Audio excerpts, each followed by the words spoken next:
good morning, good morning, good morning, good morning, good morning. Good to see you wherever you're watching me from this lovely day, the day that the Lord has made, that we all should rejoice and be glad in it. I'm excited as always to come your way every Thursday with Royalty Divine Women's Show, a show that is meant to mold, enrich, and make the woman become the best version of herself and the way God intended for her to be. Karibuni sana to Royalty Divine Women's Show, and today's show, as usual, will leave you feeling inspired, will leave you feeling exalted, leave you feeling lifted, leave you feeling changed, and leave you feeling better than ever before. Karibu sana, welcome, welcome, welcome. I always say, when you see a new day, it is a new opportunity that God has given you to make your life better than yesterday. So welcome, welcome again, welcome and welcome again. I'd like to hear where you're watching me from. You're watching me from Sawa TV KE. That is on maybe YouTube. Karibu sana. Watching me also from Sawa TV Facebook page, Sawa TV KE. Welcome. Watching me from Revby and Sound of Abundance Facebook page, Karibu sana. Also watching me from Ladies of Royal Distinction, you're welcome. Good to see you this lovely day. So where you're watching me from, where are you watching me from? Are you watching me from the comfort of your living room still? Maybe today is your off day, or you're still planning to leave the house to go to work. Are you watching me already from your office? Karibu sana wherever you're watching me from. Let me know where you're catching me live. And today I don't want silent followers. I want active participants, because I have a guest with me on set this morning. As usual, every third Thursday, we have a guest on set, and also the last Thursday. So today is that day whereby we are having a guest as usual. And my guest today is one that is common on this show, one that is common on Sawa TV. And today we are here to handle from a man's perspective. And from a man's perspective has to be a show that we bring a man on set as women, that we may be able to understand men better and bridge the gap between men and women. As they say, women are from Mars, men are from Pluto, or is it Jupiter, or from wherever. So to make that gap bridged, and for these two sets of human beings to understand each other, I thought, why not bring from a man's perspective on Royalty Divine Women's Show? And it is a show that I love, because for me, it makes me understand the men in my life and the man in my life and the boys coming up in my life better and better by the day. So you're welcome again. Karibu sana. Let someone know that Pastor Julie is already up with Royalty Divine Women's Show, and let them like, let them love, let them share, and let them come on board, that we may start this morning show together. In the morning, you don't need to be slow. You need to be fast, and you need to be excited, because God has given you an opportunity to breathe again. God has given you an opportunity to make life better for yourself. Karibu sana. And I'd like to welcome my guest. Yeah, my guest is one that I love having shows with, because he's my partner in Christ. I don't want to use the partner in crime. That one is his. So, yeah? It's for another show. Okay. So, he's here on set with me, and as he's mature enough, he's old enough. Kindly, you're welcome. Please let us know your good names and any other pointers that we need to know about you today. Maybe there's something new. Welcome. Yes, one, for doing this show. It's a women's show that I also love following. And Yeah. watching. It's very educative and very nice. Okay. Sorry. My name is Revby Akama. I'm born again. I'm married to one wife. I have two children. Yes. And yes, I'm 25 years old. What do you do? I'm a pastor. You are a pastor, full-time ministry. Minister, yes. Yeah, for those of you that maybe are singing for the first time on this show, and maybe those of you that probably are watching Sowa TV for the first time. Yes, he is the pastor and the reverend and the Geo Sound of Abundance International. Karibu niseme Facebook. God.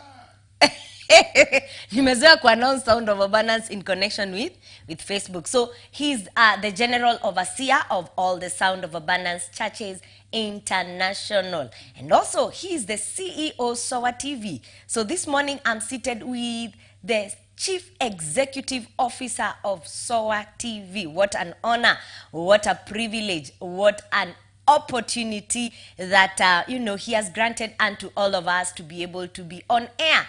Millions of people watching us as women on Royalty Divine Women's Show. So thank you very much for coming. Thank you for having me. Yeah, it's always beautiful to have you on set. Yeah. You are one man that I'd say many men emulate, many men look up to, many women look up to you for you to be an example to the men in their lives, to the uncles in their lives, and also to as a father. All right, as a biological father, some of them are told you can't you see the relationship Papa has with the children. You need to emulate and all that. So being a man that is influencing the society and by church and influencing lives, we really appreciate you for giving yourself, okay, to this worthy cause. Yeah, so and also thank you again for coming on Royalty Divine Women's Show for this program that we like. From a man's perspective, we want to know men more. Yeah. As women, we really want to know these guys that are from Pluto. Yeah, these guys that are from Mars. This species that is very complicated. Yeah, and I believe from you will be able, every time you come once a month on Royalty Divine, we get that light shed. Yeah, and we get to understand men more, because that's the main aim. There's this thing that we talked about in the first show that we had from a man's perspective, and the thing was why is it that women and men tend to feel that women are complicated, and women tend to feel, why do men behave like this? Okay, you remember that discussion we had? And so from there we kicked on, and we have been talking about from a man's perspective, and I believe some of these things are being answered. Okay, some of these queries are being unraveled, and it's no longer becoming tough to understand your husband. It's no longer becoming tough to understand the men in the lives of women. And so today we are here. I don't know if I don't have access to my internet, but I'd like you to like, I'd like you to love, I'd like you to share. Kindly let me know where you're watching me from this morning. Please, I don't want quiet audience. 0705899608 is the number to send in your text. And also 0727428728 is the second line that you can be able to send in your message. Let me know where you're watching me from. Send in a question. What is that thing that is complicated that you cannot be able to understand as a woman that you'd like today the man of God to handle on set? Please let me know. And you can do that again, once again, on 0705-899-9608 and also on 0727-428-728. Is it? Did I get it right? That second number, 438-728. Say it from the beginning. 0727 438-728. Yeah, you're correct. I got it. Okay, so also, and you that is watching me from our social media handles, please send in your messages via the platform over there, and I'll get to hear from you. So this morning I have a very interesting topic that many a times flares in the airwaves of many women's lives, and it is a topic that is continuing to become more complicated by the day in the lives of women, and I'd like us to discuss about it today. And the topic is deadbeat fathers, deadbeat daddies. Okay, we hear of baby mamas, we hear of baby daddies, and there are also deadbeat fathers. So someone is looking at me and saying, oh, are you meaning a dead father? Someone who died? No, that is not what I mean. Deadbeat fathers are deadbeat fathers who are alive, but they are as good as dead, because there's no contribution they are having in the lives of their children. They just sired and disappeared. So they don't know what the child eats, they don't know how the child dresses, they don't know how the child goes to school, they don't know anything pertaining to the child that they sired, and more to it, they do not care. Okay, so that's a deadbeat father. And many women are watching me this morning can bear me witness that such kind of men are in the increase in our society today, right? Yeah. What do you have to... The thing is this. Yeah. One, this is a very, very, very important subject, Yeah. topic to discuss. Because at some point, I don't really blame men. Yeah. Why am I saying so? Because, You don't blame men? yes, I didn't get that well. at some point, I don't blame men. Yeah. At some point. The general, Please, the general thing is, yeah, it is wrong for Yeah. a man to sire a child. Sorry for that. it's okay. It is wrong for a man to sire a child Yeah. and then disappear. Yeah. It's very, very wrong. Very wrong. It shouldn't be so. But now what happens is, men are people you don't get by surprise. What do you mean? If you surprise a man, he will surprise you. For example, you don't come and tell a man I'm pregnant. The first thing you will do, you will run. Pole pole. When that thing was happening, didn't you know the consequences? One of the consequences is a baby. When that thing was happening, the woman must be able to know, was I ready for the baby? Hakuna. Let's just start from there first. Yeah. You see, the issue of a child, Conception. conception, should be a matter of Agreement. Yes. A woman cannot just say, today I got pregnant. Or I want you to trap this man. Yeah. On the marriage context, I would say there should not be a challenge. Yeah. But on a relationship place, matter of fact, as Christians, Yeah. we should not have sex before marriage. Yes. Okay? Now, most of these deadbeat fathers, Yeah. most of them are not in the marriage. But some are. Some are, most Yes. of them are not. Yeah. There are those who are there, and we'll get to them. But when you are coming to the place of we need a child, Yeah. definitely the man must want the child before you get a child. Yeah. A man that is married and does not take care of his family, he has a problem. But when it comes to the conception, the bringing a child into this world, it should never ever be a surprise. What do you guys think with that concept of the man of God here at the issue of conception? Ati inafaa kukuwa shughuli ya mwanamke. Anafaa. You know, these things sometimes they just slide. You can have that contraceptive and it happens. You can there are those that do those things badly. 1 in 10. Not 1 in 10. In many occasions. Kuna wengine unasikianga that I don't know what happened. I have this thing well sealed, zinafanyikanga. Kuna hizo ma-offs. Unaona? Kuna hizo, thank you. Once, see ati it's a normal Sasa thing. pia hiyo now the lady should be blamed. No, that one no. Yeah? But you see, most of the people who are complaining about men who are deadbeats, who don't take care of their responsibility. Yeah. Let me start from here. One, as I said earlier, men are not people you take by surprise. Okay. That is one. Number two, men are people that are for me, those who run away from responsibility, were not ready for responsibility. Were not ready at all. Okay, it's okay. Even me, I was not ready as a woman. Okay, this thing happened, all right, and the child is here. Yes. This is not something that we can assume. It's not poop that you will flash and it goes. Okay, it's not a bad wish that you can wish away. This is a child. Okay, and it has happened as a news to all of us. So what do we do? Do you run away?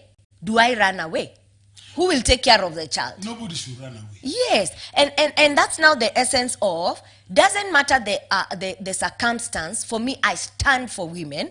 Doesn't matter the circumstance of how the child came, whether by surprise or whether by preparation or whether the man was ready or not. The man should now take up the responsibility, because when the thing was happening, when it was happening, there was that knowledge, and the knowledge is of many other things. Okay, kunaweza tokea ugonjwa. Okay, kunaweza tokea pregnancy is one of the consequences of sex. So everyone, the two parties should be ready for the consequences, not mmoja mwenye atabakia nao akona burden anawachwa. You see, initially it was not planned for. Yeah. And this is the truth. Why do we have children who are not raised up well? Yeah. It's because there was no adequate preparation for Yeah. coming. Fine, they are here. Yeah. The The child is here. I think there should be a proper communication on the same. There should be a proper discussion on the same. Yeah. You know, like for example, we have a child has come. Yeah. What do we do? Right. What is the way forward? Yeah. You see, because most men who run away from responsibility, Yeah. they didn't want responsibility. Because a man that wants a child will be prepared to take care of that child. So why do you have deadbeat fathers? One is a man who was not ready for responsibility. Yeah. Probably his heart is not even in that marriage. Yeah. His mind is not even in those children. Probably he's having affairs outside. So the little he's getting is dividing among many. Yeah. So that could be the reason why we have deadbeat fathers. Men. We'll get there to the reasons. Yeah. We will. So one of the thing that happens is, for me, Pia, before you just give birth, you should know the kind of a person you are with. Yeah. Let me say this. I'm not against women, but sometimes lack of caution Kujipanga. makes you raise children the wrong way. Yeah.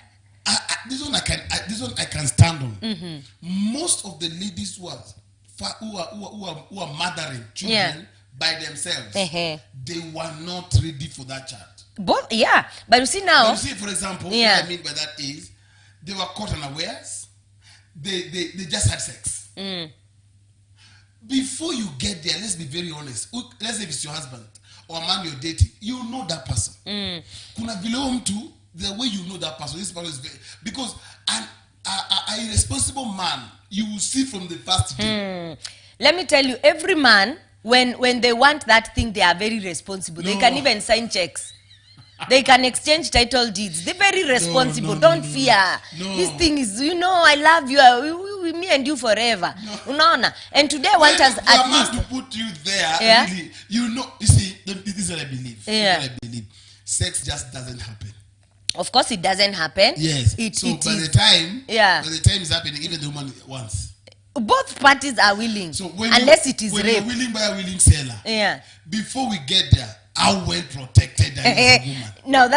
No, that's the mistake of the lady. So yeah. The man doesn't care whether you're protected or not. But you see now, mzigo ikifanyika, makosa ikifanyika, the carrier is now the one left with the burden, of which it is not an interesting thing. It shouldn't be like that. When we were doing this thing, it was an agreement and it was a joy. It was not involving a baby. But it was pleasure. It was still, we are in this thing together. So we continue in this thing together. No. The baby has Some come. people are not willing to continue together with the child. Okay, I'll get you somewhere. I'll just get you. Let's continue with us having fun than us having another fun. Yeah, and today I want us at least to loosen up on it, because, as you said, most of the deadbeat fathers are happening to most single ladies. Yes. Okay? Yeah. On the concept of marriage wako, but si sana kama single ladies. Okay? Wale ilifanyika tu, it was just a joke, I was not born again, pap, and the child came and the man, with just the knowledge of I'm pregnant, the man disappeared. And so this thing is something that really many women have been left, young girls have been left with the burden of having to take care of a child alone, and the father is alive. Wengine mpaka wanakasirikanga wanasema, someone asks, a child asks, "Mommy, where is daddy? How come when I go to school the other children come with their daddies, but my own, I don't come with my daddy?" Yeah? Anajibiwa moja tu kubwa. Anaambia baba yako alikanyangwa na lori na akakufa. Alizikwa na alikufa na akazikwa. Because of the pain that woman had to go through to bring up that child, and is still going through it. Yet the man is having a blast somewhere. Yeah. Okay? Na probably wengine unapata, they are deadbeat fathers to almost 10 kids. So huyo yake ni mazoe yake. I know one that is a deadbeat father to almost 10. Yani that's highest responsibility, irresponsibility. Fun spree ya kujaza dunia. I know one that has over almost 10, if not 10 children, and is still continuing to fill the world. Yes. Yani yeye, any woman that anakuja kwa njia lazima ache mbegu. Lazima ache mbegu.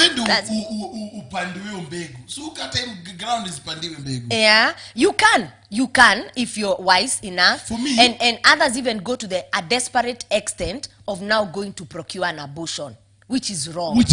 No, which is very, very wrong. For me, I usually say, take up the burden. Because the times are tough right now, but when you're doing that thing, okay, you are aware of the consequences. Yeah, one of the consequences is the child.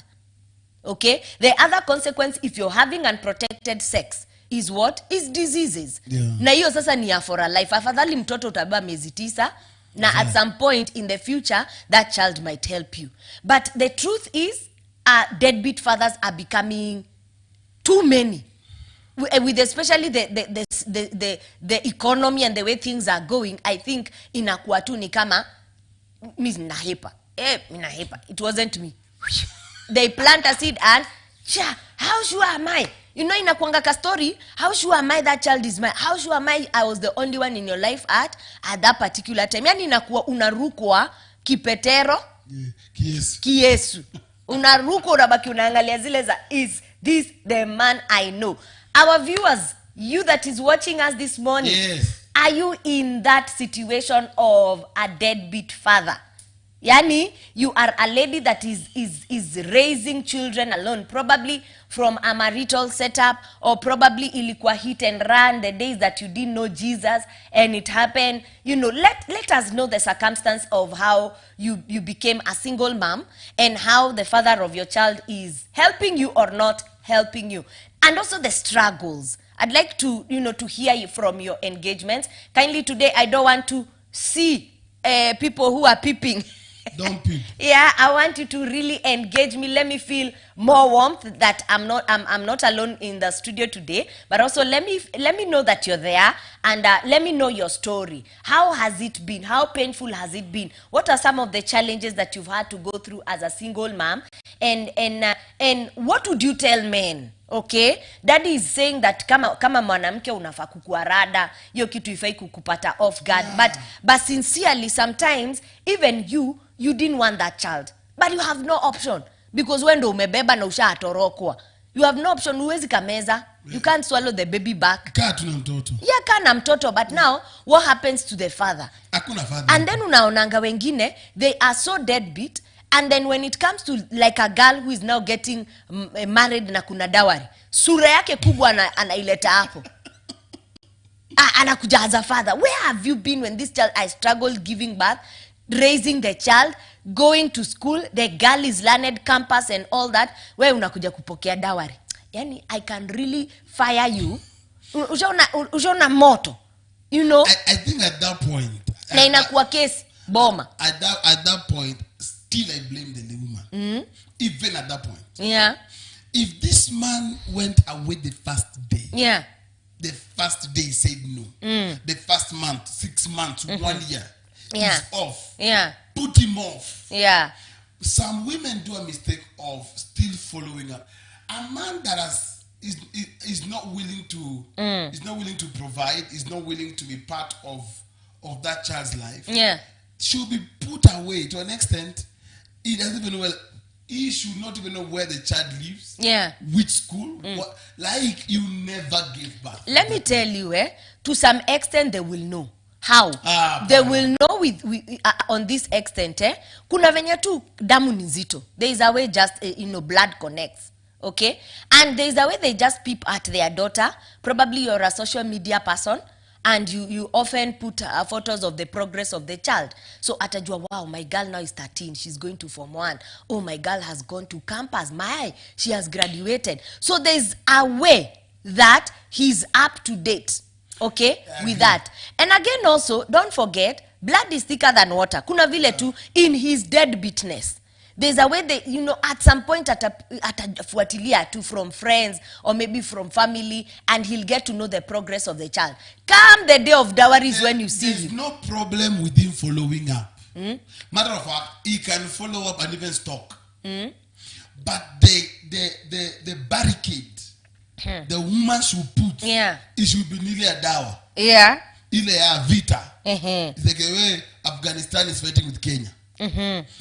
The man should matter of fact, there's nothing like dowry going to. That's not a issue in the discussion. It is an unheard of. It should not even come up with a picture. Yeah. The man, kwanza ikitwesijui to dowries, the fathers to take. Who said it? It's tradition. How can you raise a child alone and then now the child is up there? Then one person comes from nowhere. Yeah. And is sitting in the meeting to discuss over a child. Yes, It's so annoying. It's so I know. What? So, why those men get the tenacity or the strength to come and sit in that meeting and demand? Yeah. It's because the woman also been following him. Also, the door has been opened. Mtu amekaribishwa. Apana. Yeah, kuna kamwanya kale kamefunguliwa is okay, she's your daughter, you can come, she's getting. I cannot want to see your creepy face there claiming what? And that's what I'm saying. Okay, before you claim anything, make sure you return everything from maternity fee. Not even fee. Yes. The absence that has been there. Yeah. And you see, the absence can never be returned. It can never be recovered. So let that man go to hell. And rot in hell. And you see now, the thing is this: the moment it might be very hard for a woman to raise a child alone. Very, very hard. Yeah. It's not easy. It is not. But the moment you have realized that the man have just disappeared, probably he has not even disappeared, he's there. Yeah. But he's not providing. At all. Disconnect. Kabisa. And tell him, let him know. Yeah. So you're not providing, you are going to see you in our lives. Yeah. Go. Yeah. If he knows he's being disconnected, he will behave. Yeah. Sometimes women behave so desperate. And behave so nice. This man is in the house. I'm not against men, but really, how can you be the man in the house? He's not providing. You're feeding him. And then you're telling it's because of the children. Ladies, sometimes mnatuangusha. Yeah. Matter of fact, sometimes it's women who encourage men to be deadbeat. Yeah. And I will drink my money, and I will come home and will cook and I will eat. Yeah, and there are also two types of deadbeat fathers now that you have mentioned. One that kabisa disappeared and left you with the child. Hata huyo aligongwa na lori pase. Hata kama anarandaranda mahali. Yeah, and there are those others that completely are there, they are present, but they are deadbeat in their presence. Akuna is as useless as his presence is. It's as useless as his presence. Yeah, as he's alive. Hakuna kitu anasaidia wewe. As a mother, you're the one who knows what the children eat, how they dress, how they go to school, and you have a supposed man in the house. It's wrong. Yeah. That it shouldn't be so. Why is it there for image? Yeah. And most women will do that because they don't want to be told, oh, Anna Buana, oh, but it's spoiled. Yeah. So you're there for community's sake. Community and the physical appearance of it. What do you know about deadbeat fathers? Where are you watching me from this morning? Kindly talk to me. I know out there are a lot of single ladies who are going through this issue. Yes. Okay. How have you suffered it? How has it dented or tainted yourself? And how is it an issue to your children? That man, Did you last see him the day he deposited that thing and went? Yeah? That the biological word is sperm. Yeah? Was it the last time that you saw that man? All right? Let's talk. Let me get to hear how it has affected you, how it has affected the child, and how it is affecting the community. And what would you tell those men that are deadbeat? And we are saying, someone who is looking at me and wondering, what do you mean by deadbeat? Is it dead fathers? No. Deadbeat fathers are fathers who are alive, daddies who are alive but have refused, because this is a refusal, okay? Irresponsible. Yeah, irresponsible, and have refused to take responsibility of their children. They are not taking care of the children in any way, anyhow possible. How has it been a challenge? I see someone here saying, Lizzie is saying, very true, ma'am. At the heat of the moment, the men are very promising. I am telling you, mpaka, why you know, the heat? Yeah, mpaka nini itasainiwa. I'm telling you. Me, I think at that point also women. Transfer of land will be given at that particular moment, yeah? And Redemptor is saying, my sis is one victim. The father has never seen the girl up to date. Yeah, well, for a lorry. That one died. Imagine. He's not there. He died. He's in mortuary right now. Yeah. And let me get to know. Let me know. Yeah. Someone is just loving the show. And I'd like us to, apart from the thing now, us condemning it, okay? As a man, okay? Do you agree with it? Let me hear. One, I don't agree with it. Yeah. God gave every man the capacity or the opportunity to be a parent, to be responsible. Yeah. When a man does that, it shows he's not responsible. Right. And that kind of man is not a man. At all. No. It's a disgrace to manliness. In the community. It's a disgrace to manhood. Yeah. It's a disgrace. Such kind of man, he should not talk where men are talking. Right. Yeah. You're useless. Yeah, because the strength of the voice of the man is not his masculinity. Yeah. It is his ability to take care of his responsibility. Yeah. And a father is not one that sires a child. He's one that raises up the child. Yeah. Takes care of the child. Wonderful. So when you're a man, matter of fact, it's a shame for a man to eat a woman's food. Right. And then eat her food. Not take care. Yeah. That's wrong. You don't sleep with the woman you've not taken care of. It's wrong. Wow. We are about to go for a short break. Please don't touch that dial. And I want you to send in those experiences while we are at the break. Please don't touch that dial.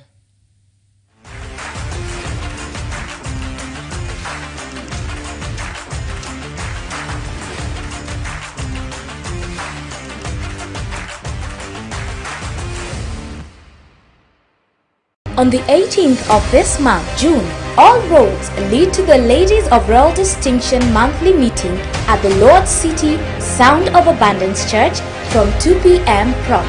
I decree and I declare, by the unction of God upon my head, every shadow operating upon your head today, that shadow catches fire.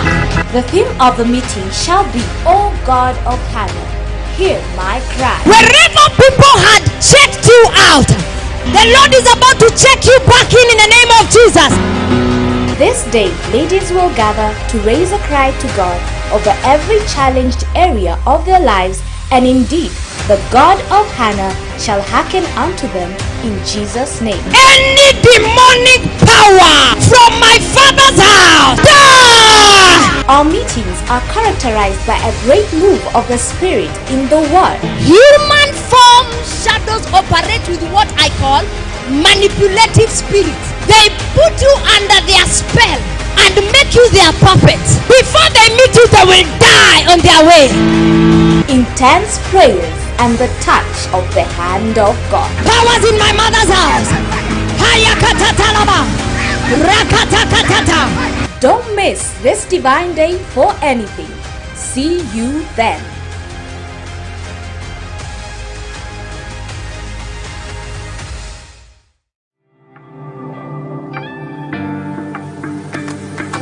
When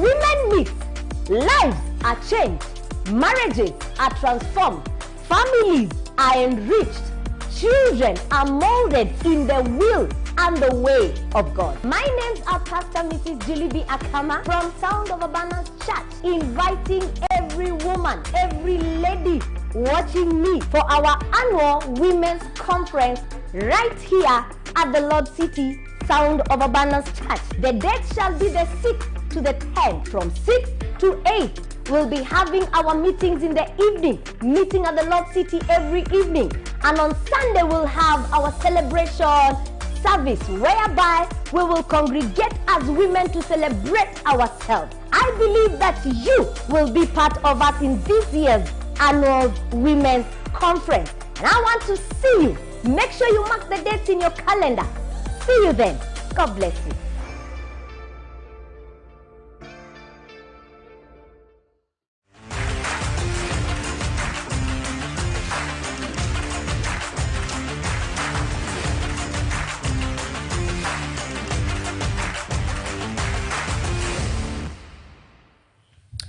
Karibu sana. Today we are talking about deadbeat fathers. You're welcome.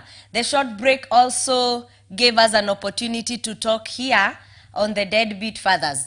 Okay, and Joy Mudhoni is saying, can I call them walking dead?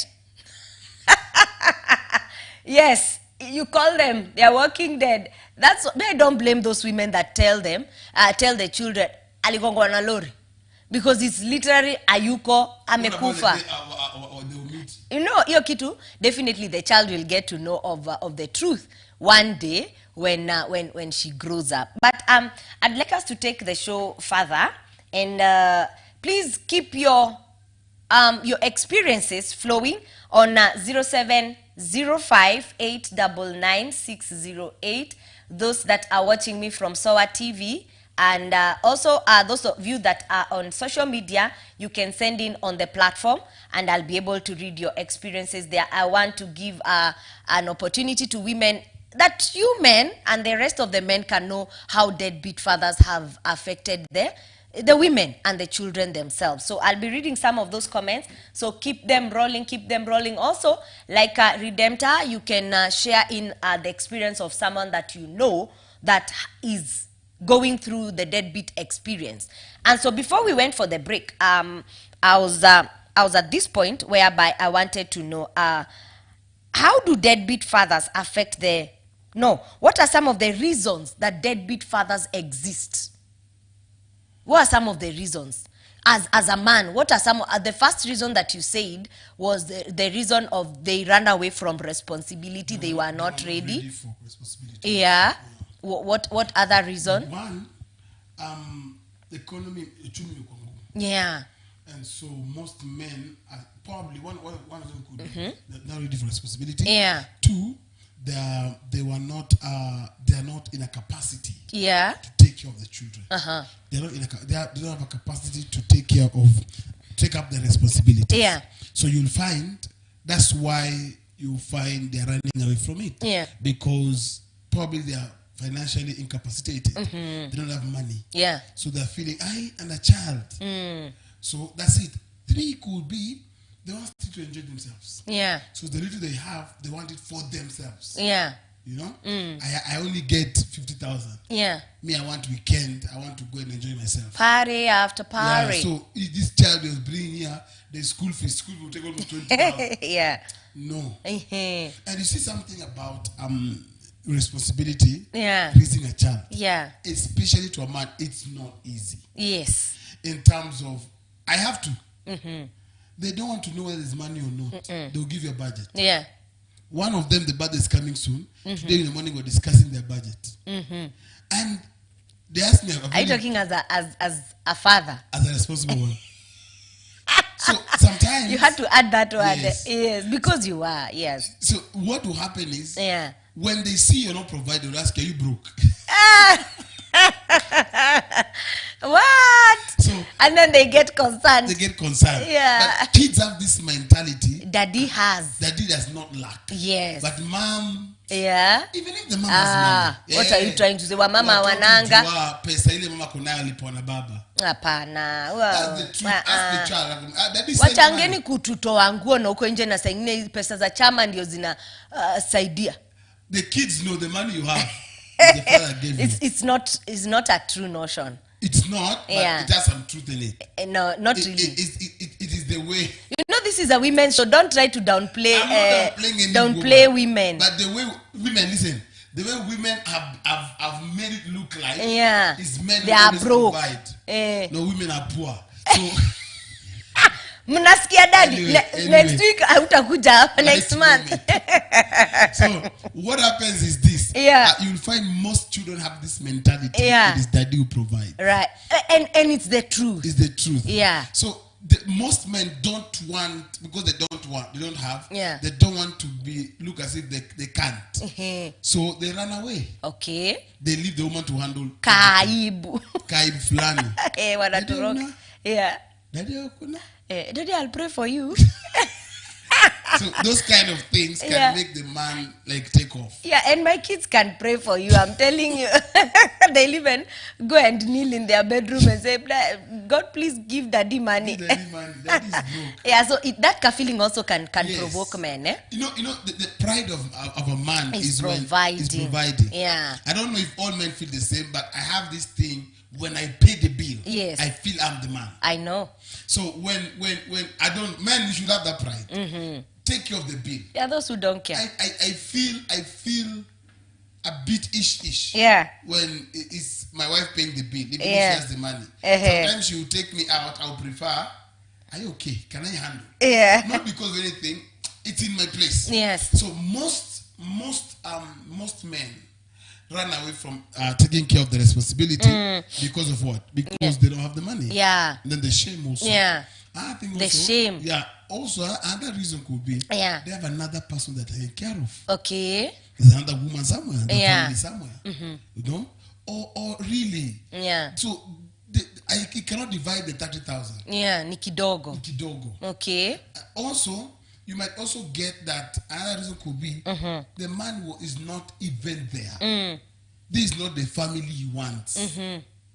So, Yeah, and remember today we said we are not looking at it only on the perspective of Christianity. Yes. Because in Christianity, you should get married the Yes. right way for And you to get get a children child. married. Yeah, in marriage. But today we are looking at it on a broader perspective whereby deadbeat fathers are even affecting every woman everywhere. Probably you got that child in your days of ignorance or in what they call the weak moments. Okay, something happened and you just happened to get that child. So today we are listening to all open forum stories, and I can see people are sending in their stories, and it's amazing and also very sad. Yes, Yeah, yes. but there's this reason as we go forward. There's this reason that I tend to feel also is one that is really propelling deadbeat fathers. All right, and how you raise a child really matters what kind of a man they will be tomorrow, right? yes. The way you're doing it as a father, the person Even that as is a mother. even as a mother, okay, let's say mothers will affect the girls, okay, majorly, okay, and the fathers will affect the boys, okay. Now this is the scenario: a boy that grew up knowing that daddy was never in my life, okay, mommy handled me by myself and she struggled. What would make that boy want to be responsible tomorrow? He has no example. Okay, so for me another reason is a passing on of a bad negative baton, okay, of a child who was raised up by a single mother. Single mothers try and do their best, but you see, in the confinement of a whole family, there is that lesson. Anamka naona daddy is paying our school fees, daddy is taking care of us, daddy is here for us when we are sick, daddy is here, and all that. You see, that's a lesson he's learning. He's taking up the lessons as a boy child. So in growing up, he will know that men need to do these things the way I saw my father do it. So if at all you did not see it as a boy, you have the tendency also not to do it in the future. What do you think? It's true. It's true. Yeah. With that perspective, but also, even women did wrong. Yeah. I would say my father was there. Okay. Yeah. But he was somehow an absentee father. Your own father? Yes, he's there, but he comes home every day. Yeah. But he's not hands-on. So our mother raised us. Yeah. So you're being told today we were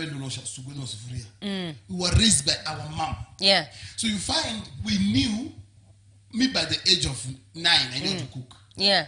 As in ugali. Because she could tell me, she trained me. My father was not there to train me. My father was just there to make sure I'm a man. I want to tabia. My father was just there to bring manly order. Yeah. But the training up, the raising up was done by my mom. Yeah. And the raising up should be done by the mother. Yeah. Yeah. So the thing is, Amka, make your bed.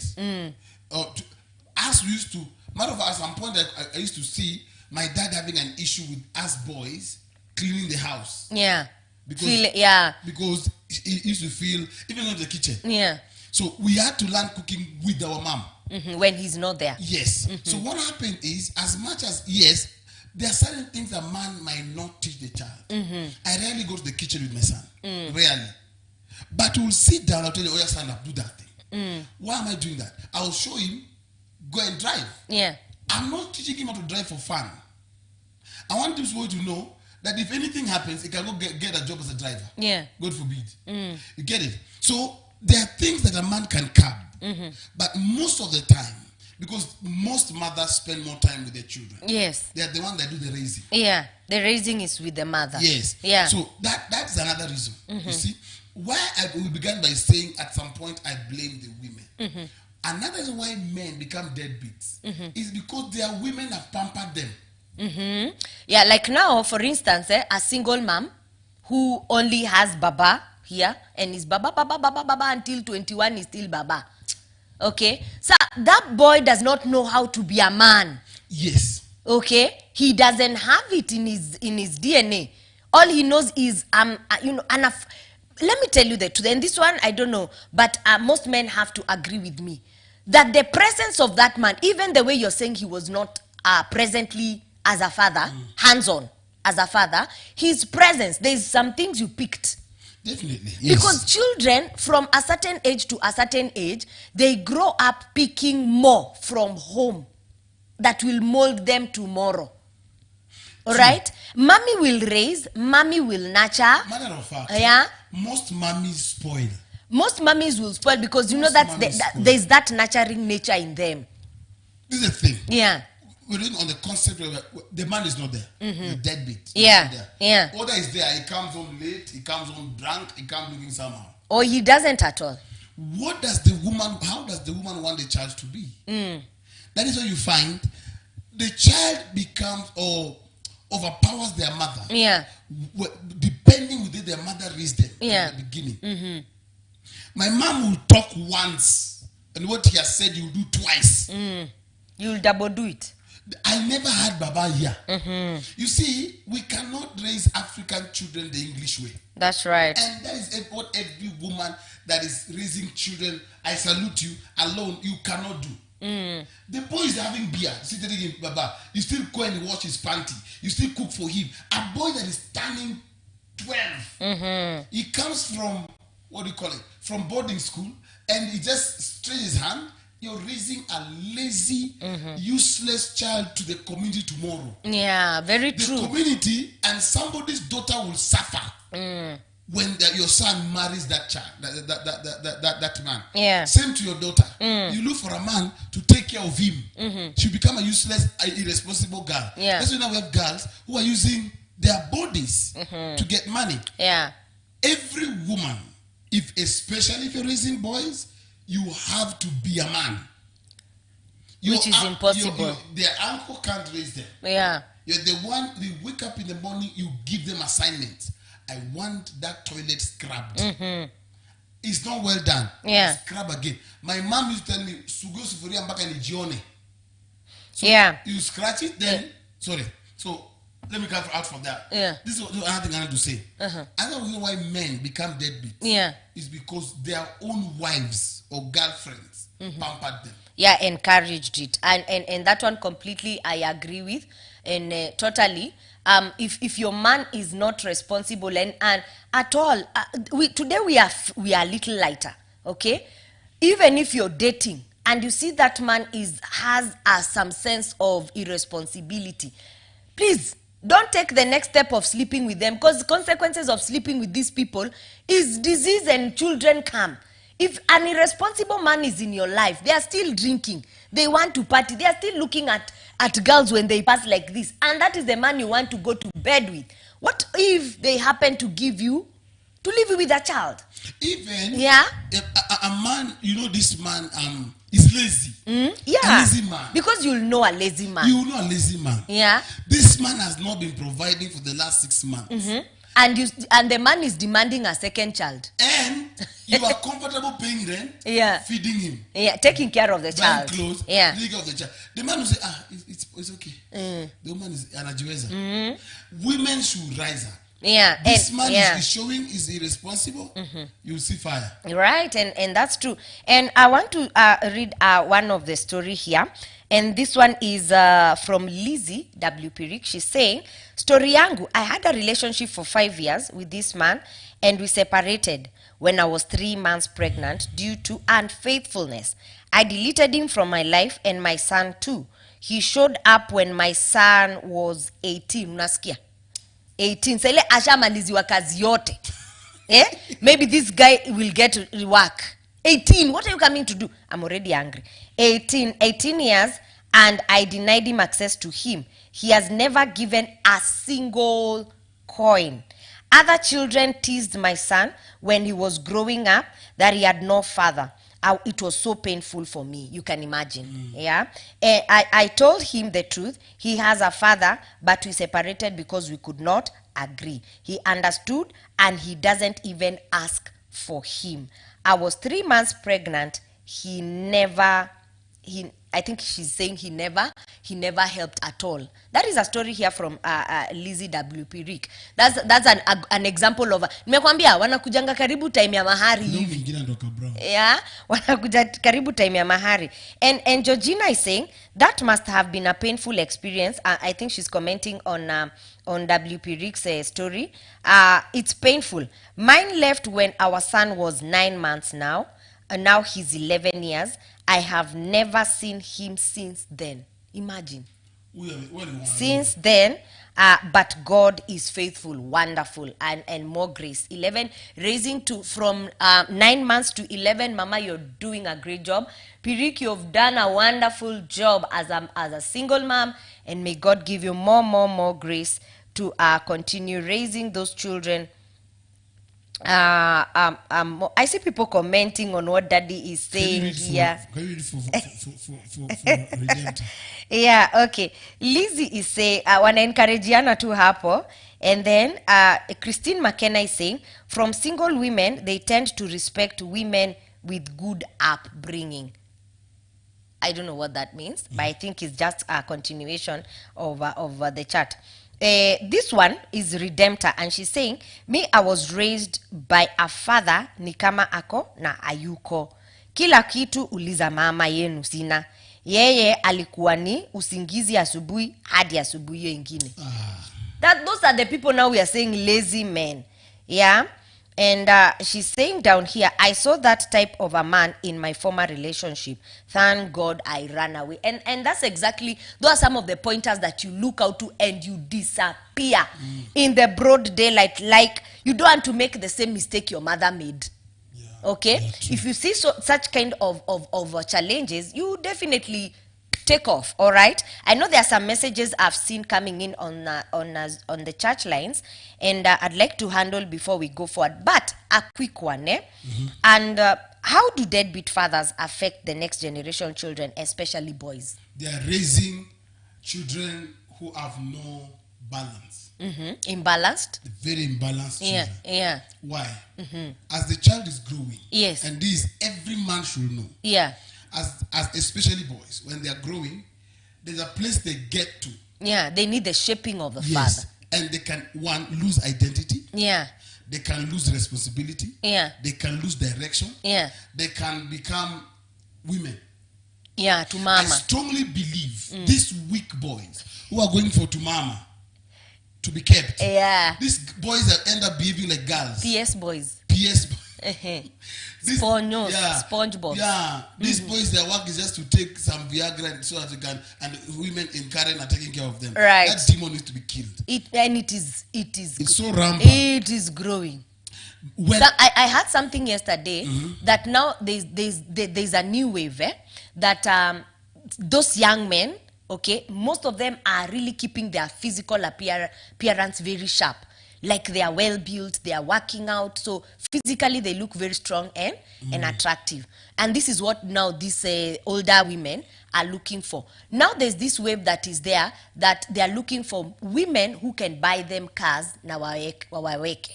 Their work is now supplying the other supply. You know the supply? suppliers. Yeah, so I heard that yesterday that now the new wave is ninunulie vits, nifanye nini nayo, Uber nayo, then whatever else you need, I'm here. Imagine. So those kind of boys are real, and you were saying something. for me, Yeah. those kind of boys is because their fathers never showed them responsibility. Yeah. And manning up. Yeah. Those are men that when there's an issue in the house, you go and sleep. These are men who will not think and be aggressive. Yeah. So it's so dangerous to raise for those kind of. And let me say this: it is wrong for a man to see, for lack of a better word, his sperm become useless. Yeah. It's better you never give it out, Yeah. because this is a child you've raised, is a thief. Yeah. Imagine. A child you've raised is a stand homosexual. This is a girl you've raised has become a prostitute. Yeah. Why? Because there's a place. You are never there. This is the truth, especially to boys. There's a place they will get. It is natural. They will somehow look down on their mom. Yeah. They will love their mom, but they're their men. So their next stage needs a man that can beat them up. And command them. A man that can tell them, as long as you're here, you're going this way. You know, you're not behaving. One time I remember my father beating me in school. I did a mistake. He was called to school. He was passing way to work. He beat me in front of the teachers. Yeah. That used to show he's the man. Yeah, I'm the man. And the teacher who was being beaten in front is a lady who I despised. Yeah. She was small, Akakuaibisha. soft spoken. Alikuwa na nini udaku. Akakuaibisha. Akaniekelea kanaibisha. Walichapa mbele ya watu. But you see now, my father could call you once and you run. Yeah. So there are some characters, some behaviors that, like as we grew in a ghetto, a place whereby it was not a leafy suburb. Yeah. People were smoking, people Yeah. were thieves. But my father, when he comes by 5, you are not there. In the house, you'll say where you are. So men should know that a man that is always absent, you're affecting the next generation. Yeah. And you're raising, and you're giving your wife a lot of, your mother, Yeah. a lot of work. Yeah. These are And- tears in the future. Yeah, and this is why I said, if a boy right now is being raised by a single mom, the tendencies of that boy tomorrow not to see the importance of being a father or raising another child is very high, because aye akureiziwa, Yeah. so ajui umuhimu, doesn't know the importance. But I want to give this responsibility again to mothers. Okay, now that you're a single mother and that a father is a deadbeat father, okay, instill those responsibilities. Let the child know that you need to, the day comes that you get married, be a responsible man. Take care of your children. See the way your dad did not take care of you. You need to take care of your children. What you missed, make sure your children never missed. And that is the mantra that kept you. Yes. Isn't it? And that is what I decided to do. Yeah. Because my mom used to do homework with us on some things I don't know. My father was a very smart guy. Yeah. Very smart guy. Still smart guy. When it comes to books, he was good. But he was absent. We couldn't see him. Matter of fact, we dreaded him. So there's no way we could have a relationship. So you vowed that will not I happen. said, no, my son has to know we are friends. Yeah.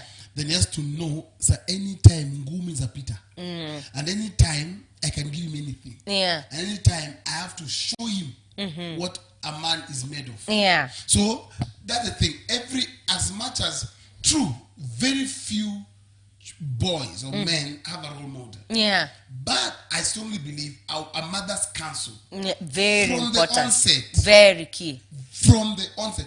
Don't wait for that boy to be from 3. You don't Yeah. advise him. Yeah. People in school have advised him. And especially in the boarding school. Yeah. He's meeting boys who have taken themselves to boarding school. Yeah.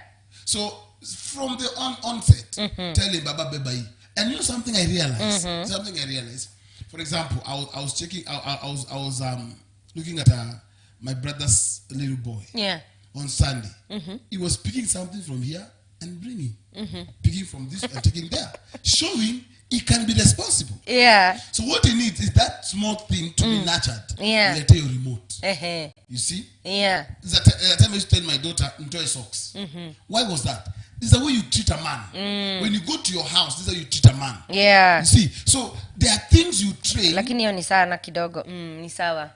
It is well. Hakuna sana.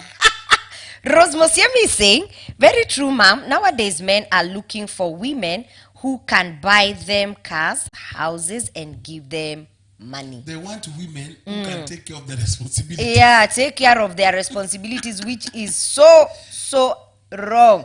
And those kind of men is the kind of men we are talking about here, that they need to be a. That kind of man you should not get a child with. Yeah, you should not get. I'm trying to get comments from Soa TV on Facebook. Kindly bear with me so that we don't leave anyone out. And as we continue, all right, you somehow like 20% have blamed the irresponsibility on deadbeat fathers on women.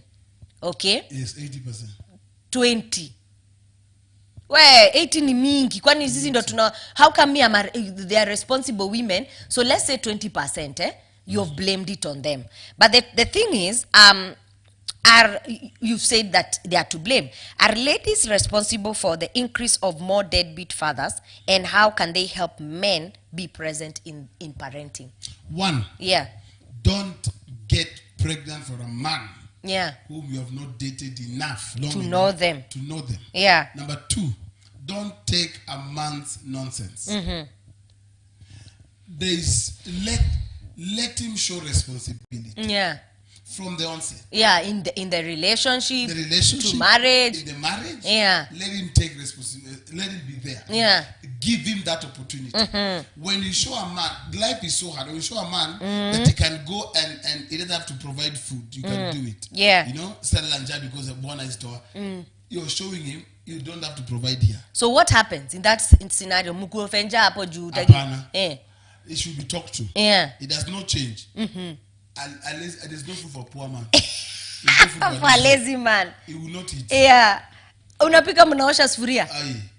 Do you know something? Women of before used to do that. Right. Yeah. Is it right? No. Is it the right way? Yeah, it's not the right way. So you see, these are something you can talk to the man, to the man until he sees sense. If he's not seeing sense, what is he for? You know, I have had things like children telling their mom, what are you doing with this man? Yeah, they've already seen it. They've seen this man is irresponsible. He can't even buy them a socks. He can't take care of them. Their mother is not happy. Their sisters are not happy. They are lacking. Yeah. Yet husband. Husband material. This one is from Sowa TV. She's saying, praise God, I have been unfortunate with men, but at times my mistakes have not been seen. And her name is Christine. I don't know what she means. And this one is saying, this one is quite long. Saying, Mom and Dad, I love today's topic. I'm not a single mom, but I have a nephew whose father has not been there in his life. So these things also affect sisters, brothers, and fathers. Yeah, it has not been, whose father has not been there in his life. It's really sad, because one day the boy told me he felt like committing suicide because he felt rejected by the father and the family of both his father and his mother. He's my cousin's child. And my auntie was so bad that the boy asked his mom if the grandma is really her mom. You're getting it? Yeah, he's really her mom. To make matters worse, the father does not pay school fees or support them in any way. Wow. That one is an experience now from a sibling. Okay, and this one says again also, I'm Sheila, mom to Leon, who testified on Sunday about dad not paying fees. That sweet boy, that Form 1 boy. Yeah. Nice. Not paying fees. Let me say it's not easy, especially emotionally. It's draining. It took me 2 years to understand he doesn't want to support. But as women, as soon as you notice this, step up and move on. Okay? Correct. Take over. Yeah, clinging in that issue helps. Then tell your children they still have a dad. Hiyo ya lori. Hiyo ya lori, I tried. It backfired vibaya. When things got bad, he started asking for his dad because he is rich. Imagine. The guy is akona pesa na bado asomeshi mtoto. Yeah? Hiyo relationship don't cut it. One fine day, God will show up. I think she is somehow encouraging that let the child have a relationship with the father. Don't cut the relationship, yeah? Because that's how she has ended. One fine day, God will show up. Your relationship, don't cut it. For me, Yeah. Fine, you might not cut it. Yeah. But what is it for? Yeah. And for What is me, it for? Mama Leon, please forgive me for handling this here. I feel even having to take your child through, go and ask for school fees from your father is too much trauma for that boy. You're showing him, and then the father does not. You're showing him rejection. Hey. And then will you be sending this child to the father every month? Every time, sorry. 3 times a year, he has to go, and she has stated that the father is rich. The question is this. Yeah. Is it only money that the child needs from the father? No. No. Deadbeat fathers are not only those who don't provide. Yeah. Are those who are not there emotionally for the growth of this child. Yeah. So school fees is not the only thing. No. The child needs the father. If the man can pay school fees, Yeah. it also means he can pay attention. That's right. So if he cannot pay attention to the child, Yeah. he doesn't care how the child grows. God forbid, the child can grow with all education, have a PhD, and becomes a very useless man. Yeah. So the issue is this. Because and nurturing is very key. nurturing is key. Yeah. Their children never went to school, but they are very responsible, very well behaved. Yeah. They are children whom you Admire. Right. You see? So it's not about the man giving food, money for food. Yeah. It's the man raising that child. That's right. Which, the moment a man shows you he doesn't want you and the child, Yeah. cut him off. Completely. Tell them what we need is not only your money. As much as your money is important, it's not only money we are looking for. We want you. That is why also, before even again you get another man you sleep with, is this man married? Yeah. Some of them big fathers Yeah. have responsibilities. They are committed. Somewhere else. Yeah. And this one is saying, hi, Soa, I'm a victim of this baby daddy issue. Aliona mtoto once, and since then he disappeared. He doesn't talk, no call, and the baby is now in grade 6. Aye. That's around 12-year-old. Yeah. Around a 12-year-old. Was thinking of involving him in paying of her school fees since he has a well-paying job, though he got married, but I'm not interested in that. Kindly advise. We Thank will you. advise her. And then she continues on and says, the last time he called, he wanted to know where I stay so that he may come over for sleepover. Yeah, really. And when I told him that nyumba halipi anakuja kudunini, hakuwa na kitu ya kusema. I'm Grace watching from Thika. Really? Yani, he does aliacha mbegu ya 12 years na aliona once. Hata kikuja kwa hiyo nyumba, who will you tell that child that man is? Really? Two, matter of fact, why are you communicating? Communicating, the reason she's communicating according to what she has said here is she was thinking of involving him in helping with the school fees because he has a good paying job. Sasa unaona vile alifungua hiyo mlango nao akaanza kudai. Anaona it could be another place for swimming. You could be having two enjoyment. Yes. You are a creepy man if you're watching. How can you, a 12-year-old you saw once. Now that the mother is looking for you probably to get help for school fees, now you think it's an opportunity to come and sow another seed. Me, I think Really? from the public kindergarten Yeah. or grade 1. Yeah. You took care of this child. Yeah. Continue. Continue. If the man wants to, let him do it. But don't tell him. Don't Yeah. push him. If you take him to the children's court, leave it. Mimi, I am going to talk about that, sir, and I'll talk to women on that. Kwanza tumalizie. Let's make a conclusion. My director is saying we have 10 minutes. So yeah. Let me finish that too. Yeah. Mine is this. Eh. As long as this child has come, Yeah. God will help you take care of this child. True. Leave that man. True. Let him know he messed up. Right. Listen, Yeah. he will not feel it now. He will not feel it tomorrow. He will feel it when he's 62, 65. That is what the mistake he did. And that time, he can't get access. He can't. Yeah. And Lizzie was saying here, PS boys, very true, Dad. They do not have fathers who are role models. I'm still reading from the Facebook. And Cash Sarah is saying, my sister is a victim of a deadbeat dad. Shida sasa ni, as siblings, we all have to chip in the upbringing of the boy. My God. Wow. What do you have to say about that? Because mtoto yuko na probably ako It's nyumbani. good to assist. Eh. But for me, I will go for empower the mother. Yes. You cannot carry that load Yeah. about till university. Yeah. Your own are coming up. Yeah. So for me, you people should gather together, empower the mother to be able to take care of her children. That's right. I think that is the way. And you see, at the end of the day, you have your own. Okay? Yeah. And you anafanya nini? What is the mother doing? This is the child. When that thing was happening, you people were not there. Yeah, So at some point, very she needs to stand up and woman up. Yeah. Take care of her child without you people having to chip in. You can chip in on the onset, but kuna mahali tu now, make sure she takes up the responsibility fully, because you can't do it the rest of your life. As Daddy has said, to university, to campus and all that, it's absolutely impossible. Lizzie is saying, very good advice from Dad today. As women, when we see red flags, we should just take off ASAP. True.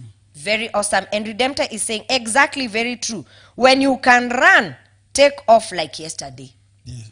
Yeah, I'm glad people are getting also good inspiration. Like when you see red flags, mtu tu akai responsible, or someone who is looking like they are married. You know, there are those people who don't come and openly say are married, you know, because they want to play along with you. So do some investigations before you commit to this person. That's why you don't meet somebody 1 month that you've slept with him. Yeah. So before we go, there's this lady saying she's Grace, and she's added a text. I told him she's asked for advice. And the advice is the issue of the school fees. The guy has a good paying job. What should she do? For me, Yeah. Yeah? Asimlazimishililie. no, if he's not willing, Yeah. you will push him, he will not do it willingly. So there's no need. Yeah, and she's added a question, a message, and said, there's a time I heard that he impregnated other 2 ladies and has never bothered. So that is his trait. Yeah. Even in That his is money. calling. That is his very wicked trait. Yeah, and this one has added also another question, and is Mama Leon is saying, my pastors, this is Sheila, I have heard you. The thing is, the dad is married. I'm just trying to maintain that relationship for their future's sake. There's no future. I still disagree. Which future? Yeah, Future starts from the beginning. yeah, You can't bring future relationship 50 years. The boy needs the father now. yeah. The child needs emotional, mental, nurturing, Yeah. tutoring. Yeah. He needs help Right. now. Yeah. Future, you'll be a man. You'll be independent. Yeah, kabisa. Let them meet Uko, but for now, you don't need it. And Sheila, let me tell you, looking at that boy, you're doing a perfect job. I saw him. He doesn't need that man if the man does not need him. Yeah. No. Future Because- for what? When he's 70, when Yeah, the boy yeah. is a pilot, Yeah. or is a doctor, Yeah. then the father comes there, he has an ending cough. For me, and one day I'll teach about this. There are stages where children need certain things from their Yes, parents. yes. Okay? And one of those stages is your boy has passed. As Sheila, I'm talking to Sheila. That boy is already past that stage whereby Anna need any future relationship with their father. There are some things that the daddy had needed to put in that boy before 6 years. Yes. Before 6 years, Neisha Peter. That boy looking at him on Sunday when he was giving testimony 1, very composed, very handsome looking young man, very bright. And also me malili nyuma ni ati he has to go and ask for school fees. Mpaka ana prayer point. Anaanza kumwambia, no, me I don't want my child to go through that. I'll just tell you, daddy, look at this, I'll handle it for you. If daddy pays, okay. If he doesn't pay, it's okay. We'll believe God and you will not be.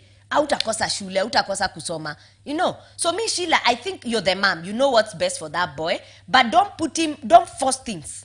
The man is married also. There's that distance that needs to be there. Don't force things on that boy that tomorrow he may get what? He may get frustrated or feel like, really, did I have to force this man in my life or like that? Because the pushing or the kulazimishililia your relationship, it might have even more bad impact on the boy. Yes. The rejection, he might feel the rejection. Okay, but that is upon you as the mother. You know what's best for the child, and you'll do it. And this one is saying, the same one that we are handling from Thika, Grace from Thika is saying, thanks for your advice. We'll tell my daughter that her dad died a long time ago.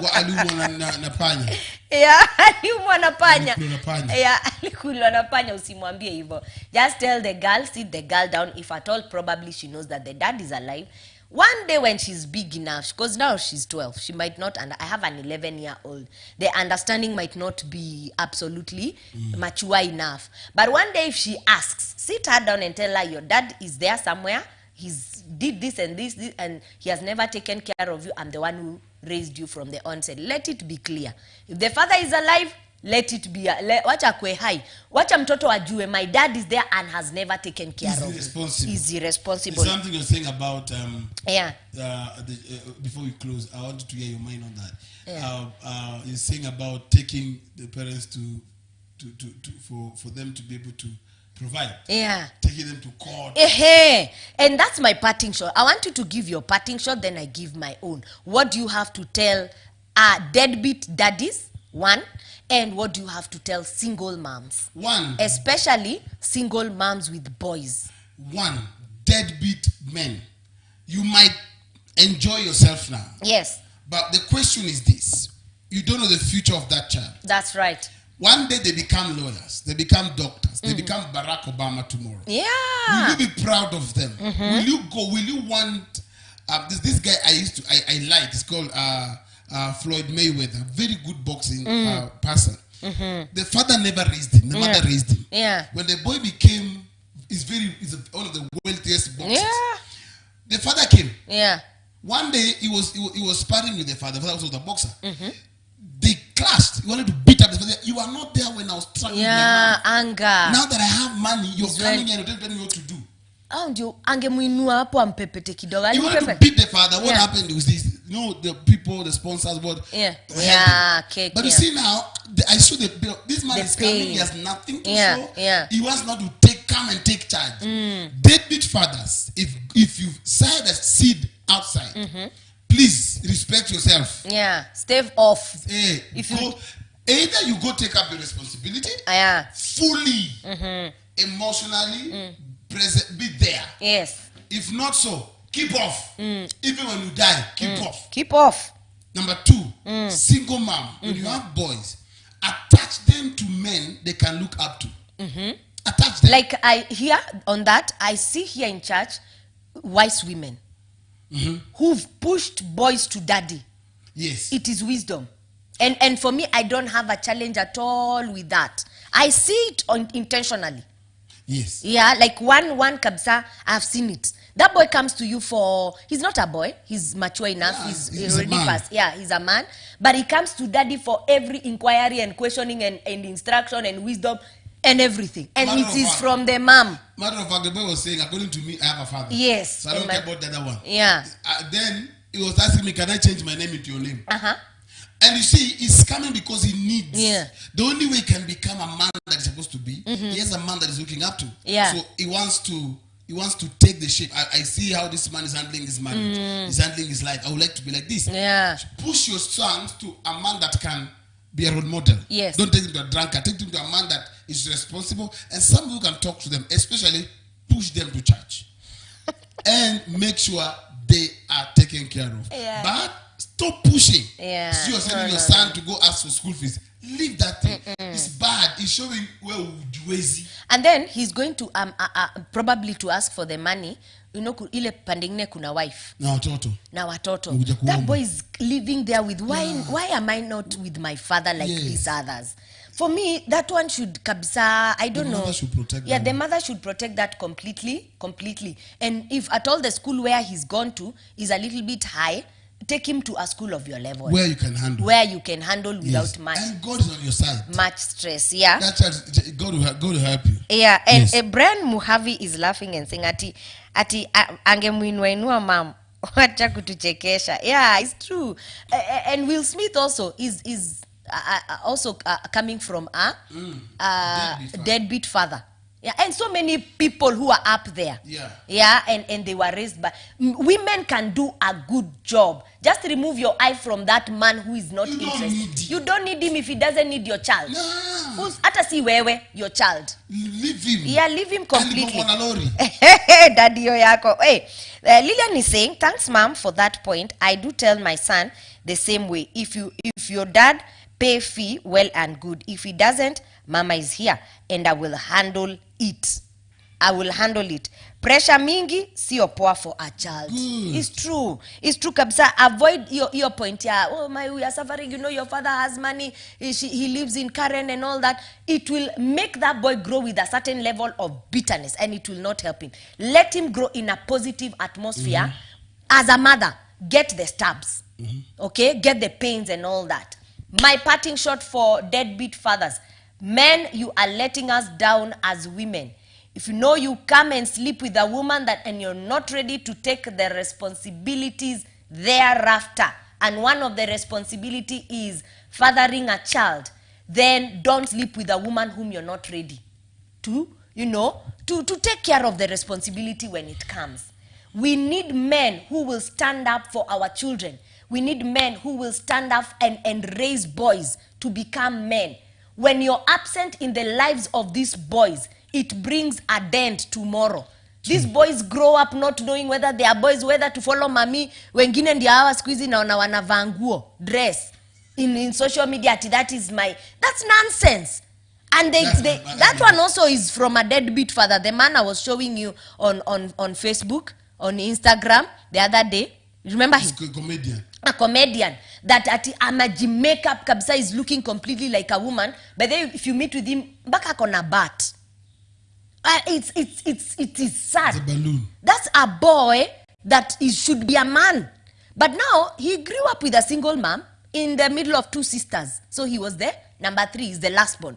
So he took up the shape of what was happening in the house. So his comedy and he's making money looking like a woman. It is not right. That is how that boy will go na anze kukua gay. He's very young, by the way. He's about 21 or so. He's a very young man. But how is that boy? How was that boy molded? That is a failure from the father. And that is a failure also from a mom, or maybe lack of knowledge of how to do it as a woman. All right? So I want to uphold all women again. All the single ladies, you're doing a perfect job. Akina Lizzie, Akina Lilian Omengo, Akina Grace from Thika, and all of you that have sent in messages, Akina Sheila, you guys are doing a perfect job. Uphold yourself and clap for yourself. Kama uko na a 14-year-old, ameenda form 1, na ajavuta bangi, mama, you're doing a good job. You are doing a good job. You don't need that man if he doesn't need your child. If he doesn't need you, if he has another family, please fix your eyes on Jesus. Yeah, and continue raising your child as you have been raising that child, and the Lord will help you and help you in a mighty way. This is what I want to say. If at all you are at a point whereby I advocate for it, and I'm not sorry for this. You are at a point whereby unaweza kimbizana on the law courts and the lawsuits and all that. You can get money for a lawyer and all that. And you know the father of your child has money and can take care of his children or his child. Sue him. Sue him nicely. Sue him very nicely. Daddy, I can't hear you. I'm provoking you. Sue his head off until he takes care of his seed. Because if he has money, there is no reason that he shouldn't take care of his children. He's just being irresponsible, and that, enda DNA. Fanya say DNA zimekuwa cheap. Fanya DNA, let there be proof in the law courts that these are his children. And by the way, men who hear that women want to go the low way, because unajua ile pesa unakatangwa mtu wangu is a lot of money, they beg on their knees. I have an evidence. They say, how much do you want? Okay, I'll be giving you this, I'll pay school fees. Let's agree. Don't usiende kotini. Because the law will favor the woman and the child. Sometimes they manipulate the God. For me, hakuna kumanipulate. For me, yeah, the pride of you never came to no, for me, that is my advice, and that is parting short. You don't need that man. That is parting short is over, and I'm the host. Yeah, for me, if you have the tenacity, you have the capacity, you have the strength, mkimbize.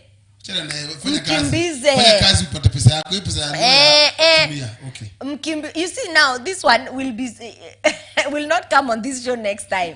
But me, that is my advice. If you can run after, but also the process of law and courts is draining and also money consuming. Yeah. But inategemea ni nani unakimbiza. You might be dealing with a billionaire. You might be dealing with a millionaire. Akai nayo atasomesha watoto. Mtoto wangu aendi shule ovyo hivi chini and the father has money. No. If I can run after your head, I will run after it, and you will take care of your child big time. That's my advice.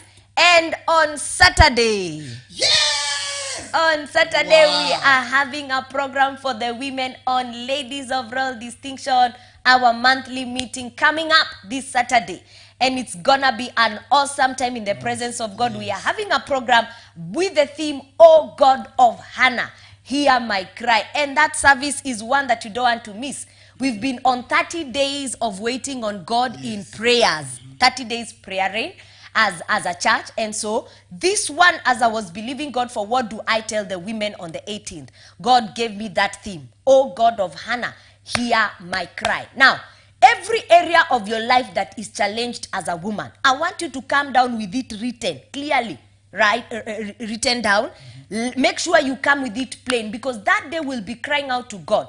The God that answered and heard Anna. That day as women will come up handling the challenged areas of our lives as women. Marriage, is it children, is it finances, is it career, is it business that is not picking up? Whatever area of your life that is highly challenged, that Saturday we are going to come and raise a cry to God. It is a prayer meeting, and also we'll have times and sessions of praying and believing God with women that God will come through for them. God will deliver. God will touch lives. God will give you a testimony. And from these 30 days, including that Saturday, the 18th, I can assure you without a shadow of a doubt that you have to testify. You that is watching me on Royalty Divine Women's Show, please make sure you be my guest on Saturday. Come, let's meet live and say, I've been watching you on Royalty Divine Women's Show. I want to shake the hand of the woman of God. I will come running and hug you. Please make sure you come, be my guest on Saturday on the 18th. The meeting starts from 2 p.m. It ends at 5 p.m. on 18th, this coming Saturday, here at the Lord City Sound of Abundance Church. Kindly call 0705 899-608 for directions and further instructions on that same meeting. And I want you to come believing God that your life will get a 360-degree turn around. Also, follow me on Juliet Bernard Akama Facebook page for more of that meeting coming up, and also on Juliet Bernard Akama on Instagram. Also, these shows that we have here on Royalty Divine are transferred on YouTube. Also follow me on Juliet Bernard Akama. It's easy. Any page that you click on, for you to get the rest, you'll just follow the name that is there. And I'm sure that God will continue inspiring your life even after this 1 hour session that we have on SOA TV. I have been your host, Pastor Mrs. Julie B. Akama. And with me on set, please just tell us bye-bye and just say something nice. Yeah, it has been my pleasure to be on this show. I've enjoyed it, though the time was very small. Yeah. But thank you for joining in. God bless you. God bless you. Thank you for being here. We love you. Mwah. We really love you. We really appreciate you. All the ladies watching on Royalty Divine Women's Show, what do we say to Daddy? Thank you for coming, and we will be glad to have you many more times, because your wisdom, your wisdom is we crave for every other time. So thank you very much. You'll get some coffee after this, and a treat, a nice treat, yeah, for coming. Next Thursday, we are having From Scars to Stars, and I don't want you to miss, because that one is a testimonial segment whereby I'll have another guest on set with a testimony, life-transforming testimonies that will prove to you that where you are, you're better off than where other people are, and still God has raised them to become stars. So look out for Scars to Stars segment, or still on Royalty Divine next week on Thursday, and continue watching SOA TV, touching lives with the power of love. This has been Royalty Divine Women's Show, where we build a lasting distinction. God bless you. Have a lovely Thursday.